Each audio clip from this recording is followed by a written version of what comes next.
La verdad a veces toma su tiempo, pero se va conociendo el detalle a detalle, a cuentagotas, como se quiera, pero al final siempre se conoce lo que pasó, lo que se supo, porque alguien escribió un libro después de los correr de los años.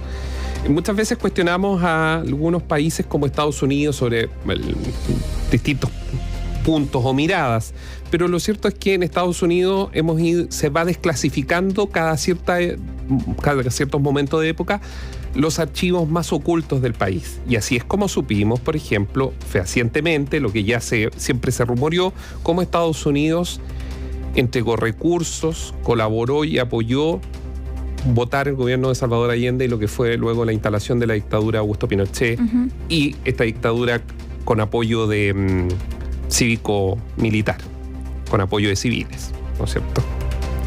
¿Por qué digo esto? Porque acá en Chile no estamos acostumbrados a conocer la verdad. Lo de Maite Orsini, o sea, de un nivel de cuentagotas de todo. Primero ella, que no reconoce que efectivamente el llamado tuvo éxito o relativo éxito. Luego que los carabineros, cuando recién sucede esto y lo informan, no le dicen a la general Karina Sosa que sí se habían reunido con el futbolista. Nos enteramos después. Y todo empieza a ser el caso Cabal, y podemos ir en el caso SQM, caso Penta, y podemos ir hacia atrás. Bueno, caso Farmacias, caso Pollo, Farmacias, y vamos paso a paso enterándonos de como una especie de teleserie. Nos gusta el capítulo a capítulo. Y no decir las cosas como son. ¿Por qué digo esto? Porque ahora nos hemos enterado, y yo creo, y esta es mi opinión, puede usted no compartirla o puede creer que estoy equivocado, pero es al menos sospechoso que el día domingo salieran dos importantes autoridades del gobierno del presidente Gabriel Boric a reconocer algo que sí o sí nos vamos a enterar en un par de días más, porque está en la carpeta de que el presidente Gabriel Boric sí tuvo los antecedentes de gendarmería a la vista. ¿Y por qué digo esto?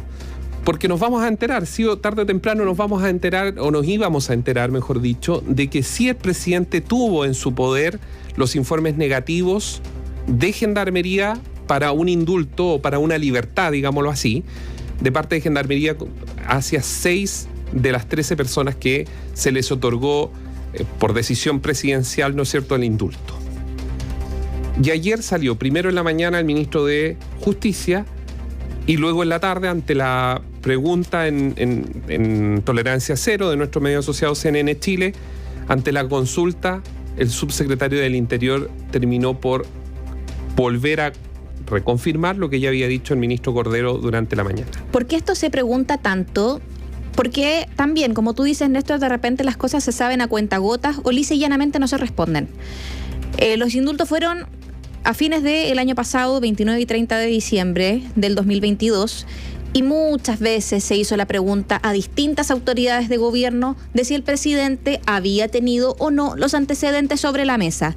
¿Por qué se hace esta pregunta? Porque hay personas del gobierno que salen, la ex ministra de Justicia Marcela Ríos, ex jefe de gabinete del presidente Gabriel Boric, Matías Mesa López Andía, se dice que se asumieron los costos políticos, y hay una serie de declaraciones que dejaron la legítima duda de si el presidente había leído o no había leído los expedientes. ¿A qué voy con esto? A una declaración que hemos comentado muchísimas veces, la de la vocera de gobierno Camila Vallejo, que dice que si el presidente hubiese tenido todos los antecedentes, las cosas hubiesen sido diferentes. ¿Qué pasa?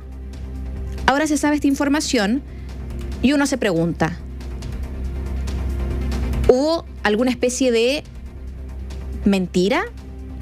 ¿Alguien dijo información que no era correcta? Porque acá hay una contraposición de versiones. O sea, totalmente. A ver, lo que dijo la vocera en enero es totalmente distinto a lo que dijo ayer fue el argumento que se utilizó para entender de por qué la ministra de Justicia se había ido, ¿no es cierto? Porque eso finalmente se entendió, y lo dijo incluso el propio presidente cuando anuncia que había aceptado la renuncia de la ministra Ríos, ministra de Justicia, y nombra a quien hoy día ocupa esa cartera. Entonces se cae como una especie de castillo en naipes, se cae toda esa línea de argumentación que se había hecho, porque se entendió o entendimos que al presidente no se le puso toda la información sobre la mesa para que él la viera a la hora de tomar una decisión. Exacto. Entonces hoy día hay que volver atrás. Entonces la ministra de Justicia era bastante inocente y tuvo que correr con un costo político.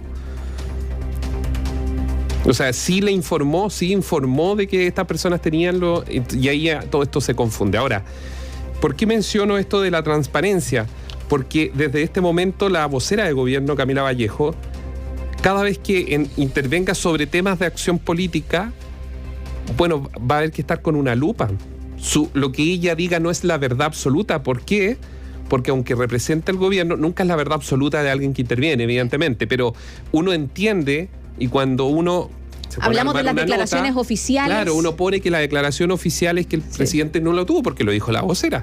Bueno, desde ahora en adelante la vocera tiene que pasar con una lupa gigante. Vamos a tener que pedirle a Alma que ponga la lupa para mirar cada una de las declaraciones de la vocera de gobierno.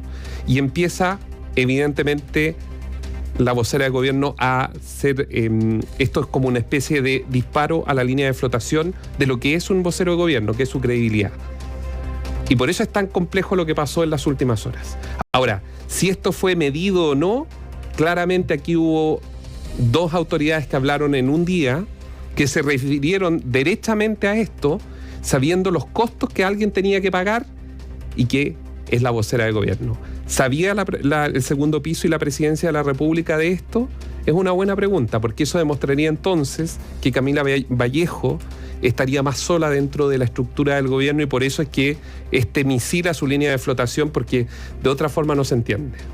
Alguien tiene que pagar el costo político de no haber dicho toda la verdad y eso es lo que uno entiende con las declaraciones del ministro de Justicia ayer y luego el subsecretario ante la misma pregunta. Y hoy se le pregunta a la ministra vocera de gobierno Camila Vallejo, fue Daniela Ruiz Tagle, periodista de Radio Bio Bio, quien le hace la pregunta y le dice finalmente, ministra, ¿qué pasa con esta contraposición? Porque básicamente son dos tesis que están contrapuestas. Si el presidente hubiese tenido los antecedentes, no se hubiesen realizado estos indultos y el presidente tuvo los antecedentes sobre la mesa, entonces es legítimo que uno se cuestione. Y ella simplemente dice que, o sea, evade, a mi parecer, la respuesta y dice que efectivamente los costos políticos son conocidos por todos. El punto es que todavía queda mucho trecho. Porque mañana el Tribunal Constitucional... El tema es que se va a abrir en algún minuto la carpeta completa de los antecedentes y va a quedar a la vista de que efectivamente el gobierno y particularmente la presidencia supo desde el día 1 de que habían informes negativos en contra de 6 de los 13 personas que iban a indultar. Pero yo creo que ya todos tienen una idea absolutamente clara respecto a lo que fue. El expresidente Ricardo Lagos hace la pregunta si esto contribuye o no a la paz social. O sea, ¿los indultos contribuyen o no a la paz social? De hecho, se ha puesto sobre la mesa la idea de quitar esta facultad presidencial. Bueno, lo dice él en una entrevista al diario La Segunda, donde Ricardo Lagos dice que cuando él le dio el indulto, porque él cuestiona un indulto en particular que es el de Mateluna, sí, de Jorge Mateluna, donde señala que él cuando le dio el indulto a Jorge Mateluna, puso como punto de que no podía volver a darse a través de él no recuerda si es de un decreto, que no se le podía volver a otorgar un indulto. Claro, una persona no puede ser indultada 2 veces. Efectivamente, a quien ya se le había entregado ese indulto y por eso él se pregunta, que él no entiende cómo Mateluna fue indultado de nuevo ahora por esta administración.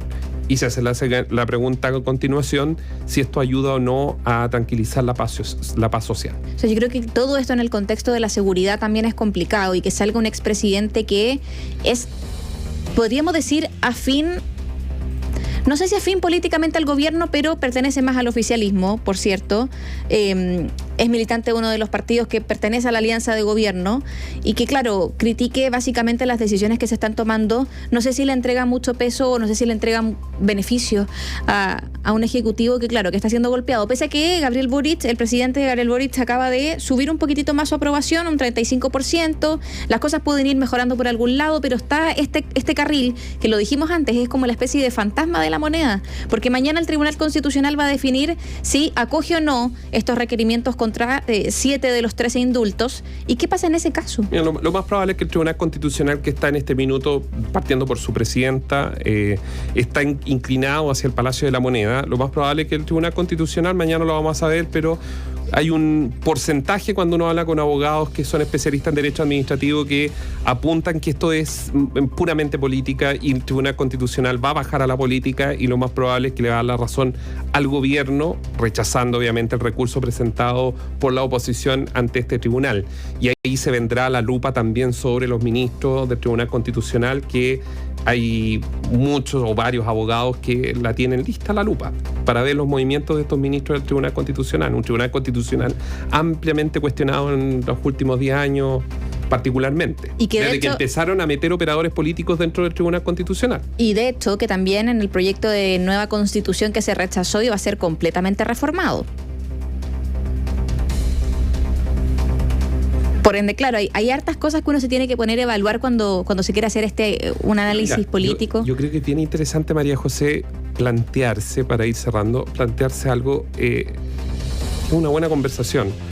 Cuando se habla de paz social, ¿cómo se soluciona? ¿Cómo se llega a la paz social? Porque en la Araucanía se ha hablado de paz social durante los últimos 10 años. Y todos los en la Araucanía han escuchado en más de una oportunidad que los gobiernos de los últimos 16 años llegaron con maletines de plata, porque estaba en los planos Araucanía 2.0, 3.0, que no sé qué. Y vemos que la pobreza sigue aumentando en la región de la Araucanía, que la violencia sigue aumentando, que hoy día, con estado de excepción, con militares se supone, cuidando caminos, siguen quemando, siguen violentando, siguen ocurriendo hechos de violencia en distintos puntos de la macrozona sur. Entonces la pregunta es, ¿cómo se llega a la paz social? ¿Un cambio del modelo? Está bien, pero ¿siempre es con recursos? Yo creo que también hay una lógica de ceder. De repente cuando uno está muy aislado en un nicho político o está muy cerrado en su ideología y no quiere transar, no quiere ceder y no quiere llegar a acuerdos, de repente cuesta avanzar. Y yo creo que acá hay una contraposición de opiniones específicamente en lo que es la macrozona sur, que ahora se ha visto en el último tiempo igual, de esta idea de ver a las policías como enemigos, a las Fuerzas Armadas como enemigos. De repente estas cosas es necesario que, para que los dos lleguemos a un acuerdo, tú cedas y yo también tenga que ceder. Bien, pero ¿qué es lo que se tiene que poner sobre la mesa? Porque igualdad, ¿no es cierto? En materia de sueldo, podemos hacer una lista de desglose. Pero ¿cómo se va a llegar a eso si no hay un trabajo de las estructuras políticas para poder entender y determinar cuál es esa carta gano de navegación? Porque finalmente aquí es el 1-1 y hora, que la ley no sé qué, que la ley de no sé dónde, que los portonazos, ley antiportonazos, y no hay una estructura, ni los partidos ofrecen al país de ningún corriente, ni izquierda ni derecha, una propuesta global de cómo se llega, y no de forma inmediata, porque esto seguramente van a ser procesos. Yo creo que es un tema bien interesante a abordar. Y yo creo que lamentablemente, no es por ser pesimista, pero yo creo que los políticos no han aprendido mucho. ¿Sabes por qué lo digo, Néstor? Porque efectivamente con el paso de los años y con el paso del tiempo, pese a que son los partidos políticos la institución más cuestionada, se siguen conociendo hechos y prácticas que son lamentables. Ayer se conoció también en un reportaje todo este tema de que van a marcar presencia y se van. Y están 5 minutos en una sala, cuando un ministro está exponiendo, por ejemplo, reforma tributaria. O están exponiendo, por ejemplo, temas de seguridad. Personas que llegan, parlamentarios, con 2 horas de retraso. Entonces, claro, mucho podemos hablar de la paz social, mucho podemos hablar de que queremos seguridad para nuestro país, pero yo me atrevo a decir que si queremos igualdad ante la ley, nadie que tiene un promedio de 2 horas de retraso en su trabajo mantiene su empleo. Y lamentablemente acá, los parlamentarios siento que siguen siendo cuestionados, y la gente, mientras no siga creyendo en la política, siento que es difícil que se pueda avanzar. Porque hoy día la desconfianza hacia la clase política es gigantesca. Y si siguen conociendo este tipo de cosas, ¿qué hacen? Que la desconfianza continúe o se acrecente, no disminuya. Entonces yo creo que si aquí muchas veces se cuestiona la ciudadanía por X motivo, por la falta de cultura, por la falta o por esta lógica del individualismo, también tenemos que partir por casa en ese sentido de los mismos poderes políticos, tanto el poder ejecutivo, el poder legislativo sobre todo, y también el poder judicial, que lo hemos criticado en reiteradas ocasiones, dar el ejemplo. Dar el ejemplo.